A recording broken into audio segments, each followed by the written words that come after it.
In August of 2019, the Arizona Republic ran a number of stories that discussed Phoenix police officer discipline and how discipline files are maintained. Unfortunately, these articles contained a number of factual errors, so this video will, hopefully, provide you with accurate information about how Phoenix maintains police officer discipline information, and will set the record straight. I'm Steve Serbalik. I'm a panel attorney with ASCOPS in Arizona, and I've represented Phoenix police officers for many, many years. Today, I'll talk about how Phoenix actually handles police officer records, why Phoenix's system is a best practice, and some of the areas where the Arizona Republic got the story wrong.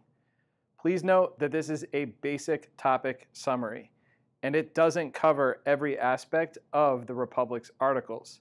So if you have additional questions, feel free to comment below or reach out to ask. So first, let's talk about how Phoenix records work.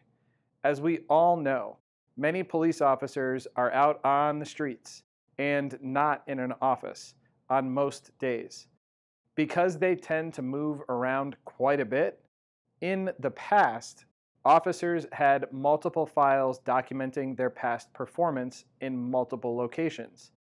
Some information related to police officers is often copied to multiple different places, but at all times, officer information is kept and processed in human resources, where recent information is placed in active files, and some older information can be placed in inactive files. This brings us to why Phoenix's system is a best practice. In consultation and agreement with city management, like many other city employees, after a period of years, the number of which depends on the level of discipline, officers are allowed to have their local departmental files purged, allowing stale discipline to be refiled into an inactive file that's stored in human resources, a procedure that is allowed under Arizona's public records laws. Which brings us to what the Arizona Republic's articles got wrong. Phoenix doesn't destroy public records. Records are maintained completely consistent with state law. Additionally, the Arizona Republic claimed that moving stale discipline to human resources would somehow impact an officer tracking system. Again, not true. Human Resources has the ability to add unlimited discipline history into any behavioral tracking database. And finally, there are good reasons to allow an officer to have stale discipline moved from a department file. Unlike many careers these days, police officers often spend decades at the same department. So, for example, if a rookie officer forgot to impound a piece of property and received minor discipline, it doesn't seem like a good idea to have that discipline brought up 20 years later when that same person decides to try and promote.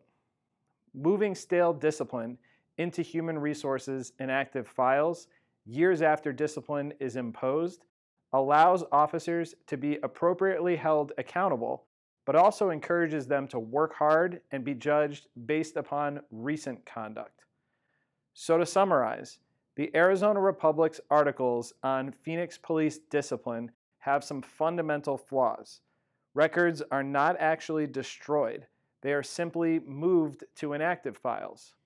If the Phoenix Police Department chooses to move forward with an early warning system related to officer conduct, all discipline could be made available to load into an appropriate database, even if the discipline is no longer maintained by the Phoenix Police Department.